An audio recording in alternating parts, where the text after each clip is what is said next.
I like, what's the guy from Japan? Inoue? Yeah. Do you foresee potentially at some day you guys meeting together, maybe at a catch weight, or maybe if he keeps going up in weight? Probably. Yeah. That would be like a fun fight. Crazy. Yeah, that would be a fun fight. Now that would be technical. That fight right there, like me and him. But I think I'd be too big for him. Probably, yeah. I'd be too big for him. Yeah. But that fight would be like. It's like a dream fight. Yeah. Facts. Listen, before we get to like the first three. we got to preview Haney and Garcia. We got some time left, but we got to get to this whole madness on this whole Naoya Inoue madness on Twitter. He said, I know a thing or two. I ain't in this. I know a thing or two about, running into problems. Man, I just listen for context. If you did, I don't know if they clipped it wrong or what. The question that was presented to me by Jim, do you think Inoue should come to the United States? Not, do you think he needs to come to the United States? If he said needs, I heard should. Might sound crazy, but you brought up Inoue. Like, do you foresee potentially at some day you guys meeting together, maybe at a catch weight, or maybe if he keeps going up in weight? Probably. Yeah. That would be like a fun fight. Be crazy. Yeah, that would be a fun fight. Now that would be technical. That fight right there, like me and him. Mm-hmm. But I think I'd be too big for him. Probably, yeah, because I'd be he's too big 22, for yeah. him. But that fight would be like. It's like a dream Naoya fight. Inoue, the Japanese boxing sensation known as the Monster, has cemented his legacy as one of the greatest boxers of his era.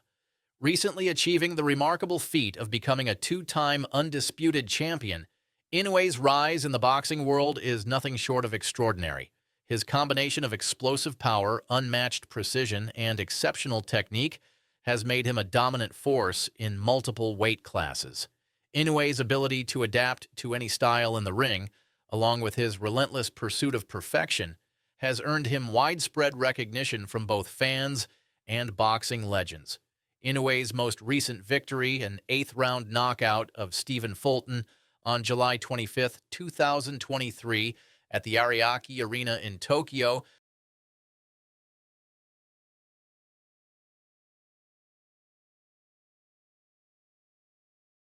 Because I believe Inoue can become a multiple weight world champion.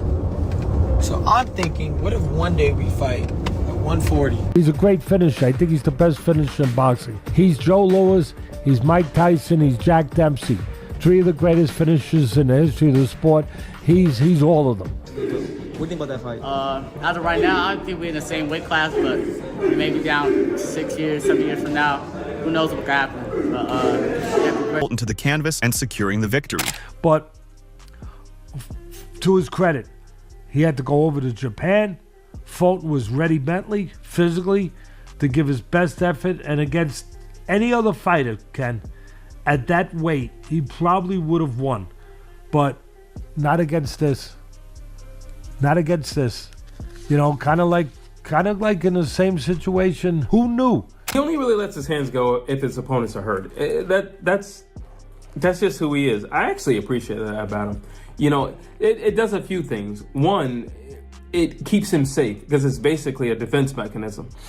If I'm not wild and loose, you can't really counter me, or I just won't slip up and do something stupid. So there's not a whole lot that I'm giving you, basically, as an opponent. Not a lot that I'm giving you. But also, it preserves energy.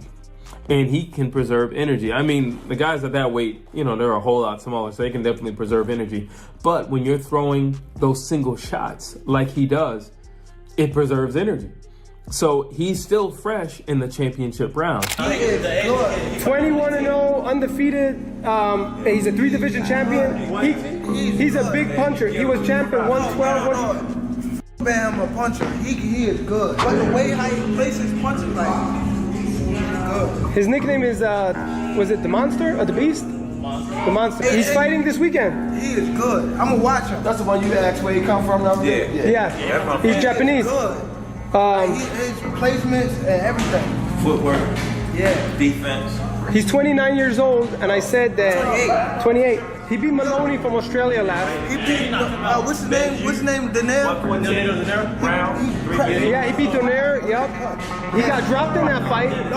He got dropped and he got up and beat him. No, he didn't get dropped. He didn't get dropped? He got hurt. He got hurt. Further solidified his position as one of the sport's top pound-for-pound fighters.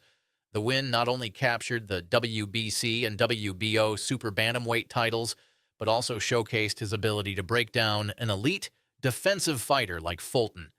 Despite Fulton's best efforts, including his own technical boxing skills, Inoue was simply too much, using his speed, power, and intelligence to keep Fulton on the back foot throughout the fight. The victory was a testament to Inoue's adaptability and his ability to impose his will on any opponent, no matter their style. What makes Inoue so fearsome is his versatility. Starting his career in the light flyweight division, he has gradually ascended to super bantamweight, winning world titles in 4 different weight classes: light flyweight, super flyweight, bantamweight, and super bantamweight. His ability to move up in weight while maintaining the same devastating power and speed is something few boxers in history have managed to do. He has become a complete fighter, mastering every aspect of the sport: offense, defense, footwork, and ring IQ. His adaptability in the ring, paired with his brutal knockout power, makes him a nightmare for anyone who steps into the ring with him. Inoue's style is a mix of technical brilliance and raw power, earning him comparisons to some of the greatest fighters of all time. Mike Tyson, for example, has praised Inoue's vicious punching power, noting his ability to deliver clean knockout shots with precision. Then Fulton really wanted to early. He set he set the course for the fight, the mentality of the fight, the theme of the fight right from the start, and had him thinking of surviving more than he wanted to think of surviving. He being Fulton. I'm not saying Fulton wasn't trying to win. He was. He's a confident, very proud fighter, and he's very strong mentally too. I'm saying that he never fully got a chance to get into a gear that he'd have liked to, where he could have gotten a rhythm going. The monster, I had a smart monster. And I said this before the fight, and I say it again, that this was a matchup of styles that may have given you a glimpse of what a Pacquiao-Mayweather fight would have looked like if the fight had not happened 5 years too late, where Pacquiao was still at his peak as a great offensive fighter like Inoue is, and versus a great defensive fighter, obviously like Mayweather, which Fulton was known to be, although not quite at the level of Mayweather. There's not too many guys at that level. Tyson has even compared Inoue's punching power to that of Manny Pacquiao, while some analysts believe Inoue's overall skill set could surpass even Pacquiao's legendary career.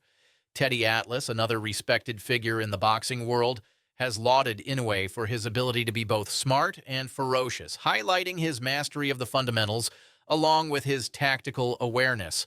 Inoue's discipline is another factor that sets him apart from many fighters today. Unlike some of his contemporaries who chase fame and fortune by jumping weight classes, Inoue has chosen to focus on dominating his current division.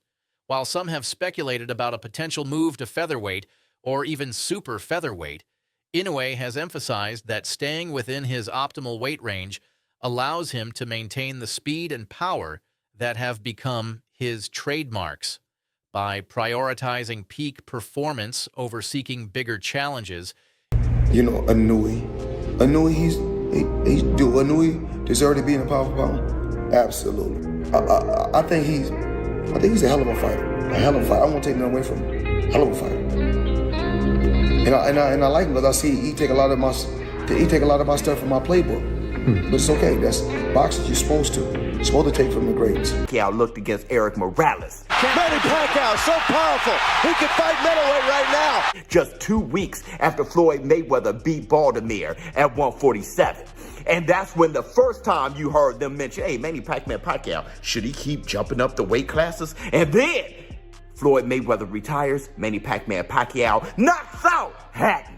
And that's when you say, oh, Forget where he started. Look at how he's finishing. He's a big kid. Now, Naoya Inoue versus Fulton. We'll see him get over that injury. If he can handle Fulton, you heard Gervonta Tank Davis say, hey man, that'll be something. I would like to fight him. Why? Because he's a masterclass of a fighter. Big puncher. He said, yeah, I may be too big for him. Many people know Mayweather was probably too big for Manny Pacquiao. Still, people salivated over that fight. He's already undisputed. Why is he staying at 122? Why is he fighting this guy? The thing is, though, he's coming up from, 115? He started at 108. 108. Like, this guy was tiny. Going up 126, that's another division. It's going to be his 5th, 6th division. I think that's why he's taking it a bit slow. Of course, people are pushing them for 126, and I think at 126 we will see Inoue struggle a bit more, especially if you've been jumping so many weight classes throughout your career. Inoue may receive his first loss. Inoue ensures that he remains at the top of his game, continuing to break records and earn accolades with each fight. The prospect of a showdown between Inoue and a fighter like Gervonta Tank Davis is one of the most exciting potential matchups in modern boxing. Davis, a powerhouse with remarkable skill and speed, has expressed admiration for Inoue, acknowledging that a fight with the monster would be an all-out war. While Davis may hold a size advantage, Inoue's technical mastery, fight IQ, and punching power would make for a thrilling encounter. If the fight happens, it could be a generational clash akin to the iconic matchups between Floyd Mayweather and Manny Pacquiao. Both Inoue and Davis are among the best boxers in the world today, and a fight between them would undoubtedly be one for the ages. Inoue's reign as undisputed champion is marked by his consistent dominance in the ring. I picked Inoue to win, but I thought it would be a much more closely contested fight than it was. And listen, I'm not dissing Fulton. He was just blown away by a person whom I now consider. I was wavering a little bit, you know, but I now consider after having watched that in its entirety, you're looking at a generational talent. And Fulton is still a good fighter. I don't want people to start shredding him and throwing him under the bus. No, he's still a good champion. Well, ex-champion now. He's still a very good fighter who can come again. It's just that yesterday, man, he was in the presence of greatness, in my view.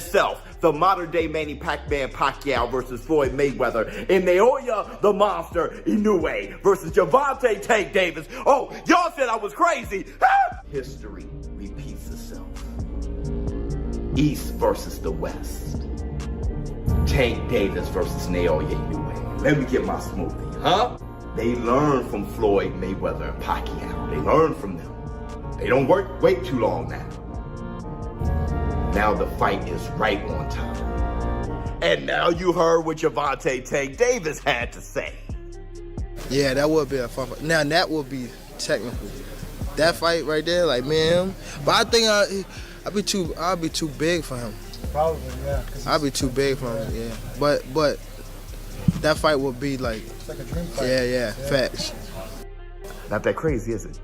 It's not that crazy. Gervonta Tank Davis, right now, you'll look at him and say, certainly he's too big. Until we see how Naoya Inoue fare against cool boy Stephen Fulton.